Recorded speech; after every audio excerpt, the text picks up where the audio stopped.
Umulaga sa atin, guys. Nasira yung ano. Uy, may tubig. Saan nanggagaling tong tubig na to? Sa labas.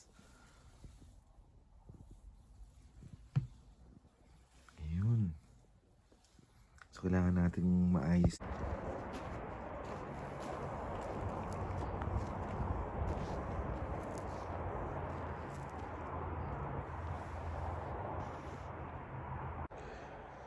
Good morning.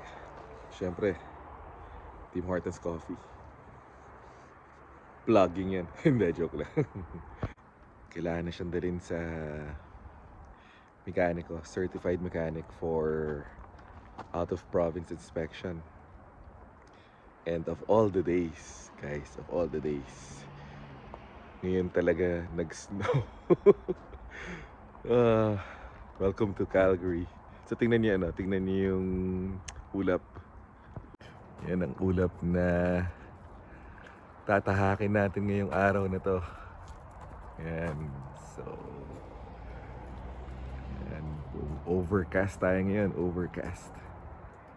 Tapos ayan yung natirang snow. 80% daw yung chance of snow ngayon eh.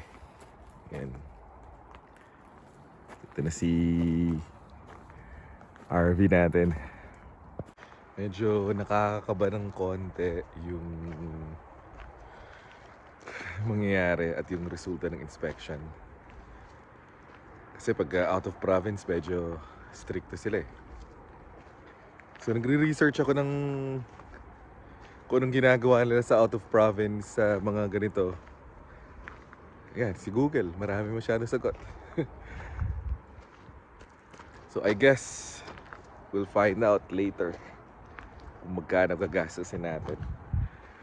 I'm hoping na yun nga, may mahanap sila, pero wag naman sana talagang marami. Kasi may mga aayusan, like yung roof, kailangan ko ayusin. Not necessarily ayusin, i-seal. So kailangan mo siyang linisin at ayusin. So may hagdan tayo papakit sa roof, tapos isi-seal natin yan. Ang problema, hindi ko alam kung kailan yun. Kasi normally ginagawa ko yun dito or sa campground. Tapos kailangan ko palitan yung ibang mga rubber sealant sa bintana. Kasi iba medyo sira-sira na eh. So pakita ko sa inyo iba. Yun. Si aircon, kailangan ko na ayusin.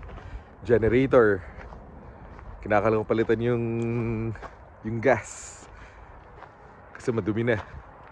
So yan, hindi masyadong kita sa video, pero medyo malutong na yung rubber niyan. Kinakailangan na palitan.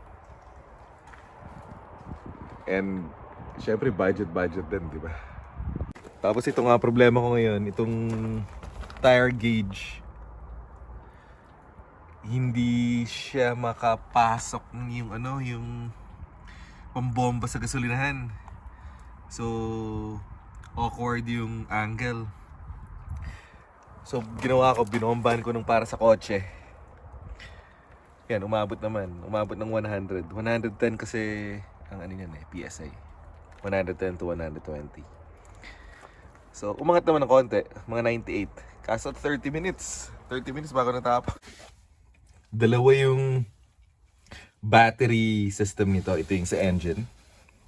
So kailangan natin siyang on. Hindi mo ma-on yung makina kapag hindi mo in-on yan. Tapos ito yung house battery. Yung house battery, ano yan, ginagamit na sa ilaw, slide out pagka kailangan mo, tsaka sa ref. Hindi sa ref mismo. Yung ref, it's either sa campground, tapos pag in transit yung LPG. Pero kailangan niya ng power, electrical power to at least hopefully hindi siya mag-accumulate sa ground. Mukhang hindi naman. Mukhang pagdating sa ground tunaw na. This might be doable. So anong ngayon guys? May na. May 22. May 2022. Pero yan, snow pa rin. Galing ano. Tapos nakita ko na yung kung bakit nag-crack. Pakita ko sa inyo. Since umuulan ngayon, yan, nakita ko kung saan nanggagaling yung tubig. Dito pala nanggagaling yung tubig. Yung sealant yan, sa gilid nito, slide out kasi ito eh. So pag nag-camping ka, lumalabas siya. So yung sealant siguro dito, yung most likely yung nasa ilalim. Yan, kaya pala nag-crack. Basa. Yan.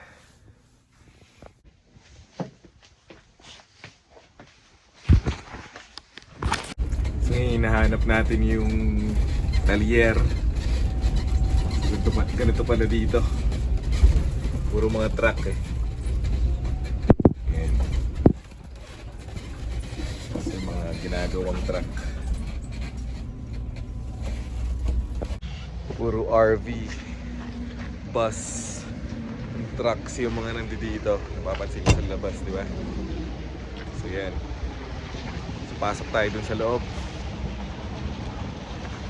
Kaya natin, anong gagawin? Yan, nakalimutan ko yung form. Kailangan ko nga palang dalhin to. Yung out of province form. Ayan, naputikan na yan natin. Yung sahig. Ito namang truck na to. Dito pa talaga tumabi sa atin, no? Dito pa talaga tumabi sa atin, no? Ayan.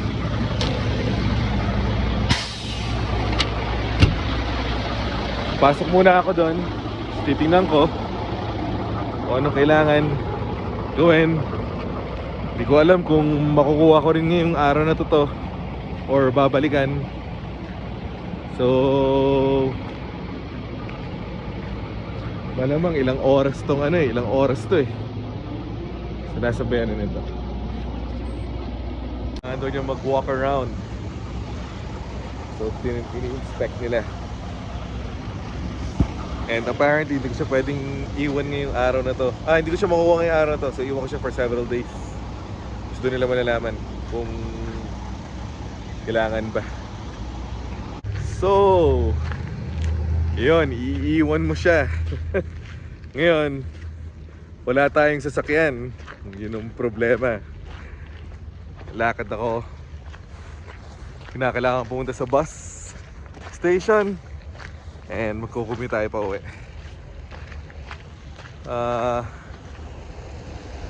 Most likely yung bus station nandun dun. So ganito lang ang buhay sa Canada guys. Paggawa ka lang ng paggawa ng kung anong bagay, gastos ka lang ng gastos ng kung anong bagay. Yun. So tingin nyo. Yeah. So ito yung ito yung paligid dyan, Ito mo. Diba? Ito yung industrial. Marami nagpapagawa ng mga trucks and RVs. So para makauwi, tingin ko kailangan ko ng 3 klase ng sasakyan. So una siguro muna bus, tapos yung streetcar, tapos another bus. Bus station. Doon tayo mag-aantay. Tatawid tayo dito ngayon. Santay tayo doon. So temperature wise, ayan, dyan na tayo mag-aantay. Ang tanong, anong oras kaya darating yun? Tsaka magkano? $3.50 daw. $3.50. Ano na yun? Yung 3 bus na yun. So tuloy-tuloy na yun. Sakay ka sa bus, baba ka, sakay ka ulit ng streetcar, tapos baba ka, sakay ka ulit ng bus. So ganun para makauwi. So lahat yun, $3.50 lang yun. Pero yun nga, kailangan mo kumuha ng ticket every time magta-transfer ka. So pag sakay ko ngayon, kumuha ako ng ticket. na ipe-present ko dun sa susunod. Okay? So, take ko lang muna yung bus. 30 minutes pa daw. Yun. 30 minutes. Ito na yung ride natin, guys.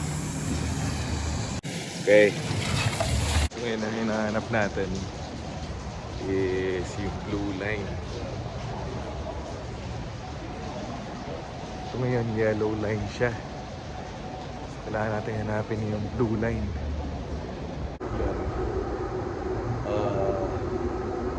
Sarap na tayo ng train. Ngayon lang ulit ako nakapag-video kasi galing tayong downtown. Alam mo pag downtown, maraming The next stop is Ignite Westminster. buti pang classic personality sa medyo alert ka dapat. Diba? Biglang nanunulak, yung mga nanunulak sa Riles. Kaya hindi ko nabuksan yung phone ko. Gusto ko sana mag-video pero mas maganda na lagi ka lang alert. So ito lang yun guys. Ito lang yung tsura ng loob ng tren. Siya.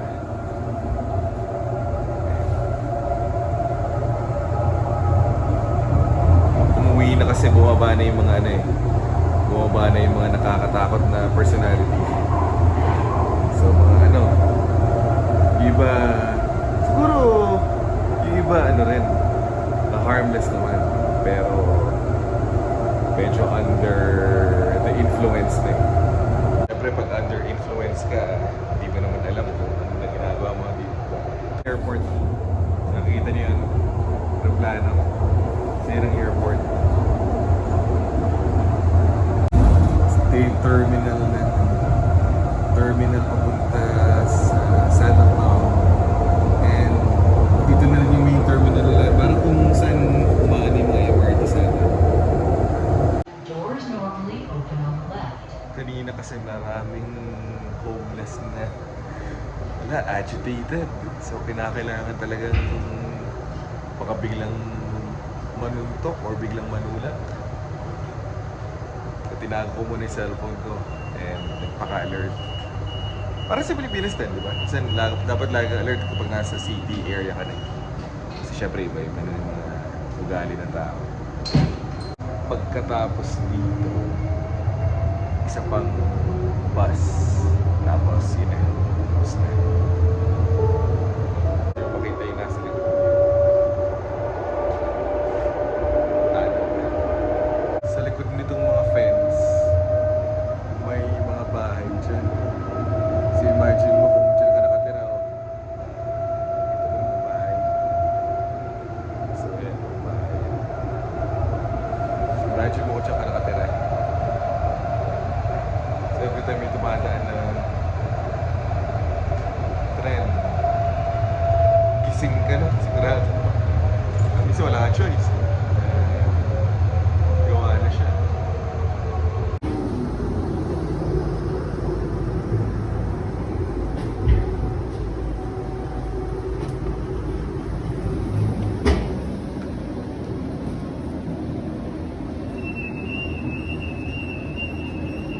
Ito ang buhay na tawid.